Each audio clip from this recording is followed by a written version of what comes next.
kembali lagi dengan kita bertiga. Jadi sekarang kita berada di bagian terakhir pada seri regulasi dan kebijakan vintage. Seperti pembicaraan pada episode sebelumnya, bahwasannya pada episode kali ini atau pada bagian ini kita akan bahas hal yang lebih krusial lagi, yaitu tentang bagaimana cara regulator menyeimbangkan antara dorongan inovasi dengan stabilitas sistem keuangan. Karena kalau terlalu longgar bisa beri risiko, namun jika terlalu ketat, inovasi bisa mati. Nah, baik. Jadi kan sebelum kita membahas lebih jauh tuh tentang menyeimbangkan, mungkin kita bisa bahas dulu tentang tantangan-tantangan yang kemungkinan besar ada dan dihadapi oleh regulator-regulator ini. Nah, mungkin ada yang bisa jelaskan? Oke, tantangan regulator vintage itu akan lebih terlihat pada saat pengawasan. Hal ini dikarenakan mengawasi sektor vintage tidak mudah karena sifatnya lintas sektor dan lintas jurisdiksi. Produk vintage seringkali menggabungkan fungsi perbankan, investasi, dan asuransi dalam satu platform. Hal ini menimbulkan kesulitan dalam menentukan otoritas pengawas utama. Selain itu, perbedaan aturan antar negara menciptakan celah arbitrase regulasi, di mana perusahaan dapat berpindah yurisdiksi dengan aturan lebih longgar.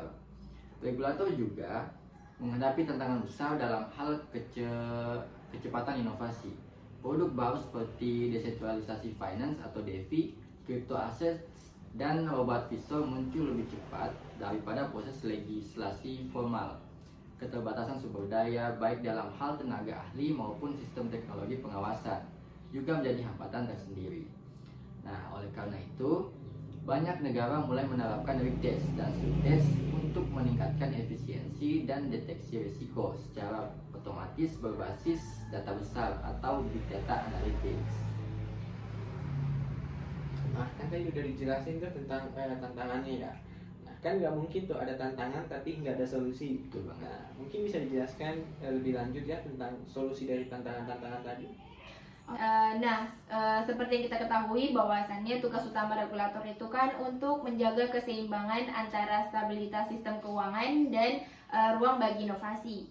Seperti yang saya katakan sebelumnya bahwasannya regulasi yang terlalu ketat itu dapat menekan kreativitas dan menghambat kompetisi. Sementara regulasi yang terlalu longgar juga dapat menimbulkan risiko yang sistemik dan merugikan konsumen. Nah, solusi yang kini banyak diterapkan oleh proportional regulation yaitu penyesuaian tingkat pengawasan berdasarkan skala dan risiko perusahaan, di mana pendekatan ini itu memungkinkan perusahaan vintage yang kecil itu berinovasi dengan biaya kepatuhan yang ringan, sementara entitas besar tetap berada di bawah pengawasan yang ketat. Nah, untuk contohnya kita bisa melihat dari Inggris, di mana di negara Inggris itu mereka melonggarkan syarat modal minimum untuk bank digital baru nih. Nah, dengan syarat itu juga mereka tanpa mengorbankan standar prudensial. Nah, regulasi seperti sandbox dan open banking juga menjadi sarana untuk menjembatani kepentingan antara inovasi dan keamanan. Nah, regulasi vintage yang ideal ini juga berperan sebagai enabler sekaligus gatekeeper, di mana hal tersebut cukup ketat untuk mencegah penyalahgunaan, tetapi cukup fleksibel untuk mendorong pertumbuhan. Nah, dengan keseimbangan tersebut, inovasi digital itu dapat berkembang secara sehat, inklusif, dan berkelanjutan, sementara kepercayaan masyarakat terhadap sistem keuangan tetap terjaga. Nah, jadi gitu ya. Jadi kan tadi udah dijelasin tuh sama Kak Aksan tentang tantangan dan Kak Ulan tentang solusi. Iya. Nah, aku tuh punya pertanyaan. Kalau kalian jadi regulator, nah kalian tuh lebih pilih yang inovasinya cepat atau stabilitasnya tuh kuat? Kalau dari saya sendiri, saya memilih kedua-duanya, tetapi harus tetap proporsional, di mana inovasi memang penting, tapi jangan sampai kita korbankan kepercayaan publik juga. Oke, setuju banget tuh. Regulasi itu harus jadi enabler inovasi, bukan sebagai penghalang. Iya, benar sekali. Baik teman-teman, pembahasan kita terkait bagian terakhir ini yaitu tentang menjaga keseimbangan antara inovasi dan stabilitas sistem keuangan cukup sampai di sini.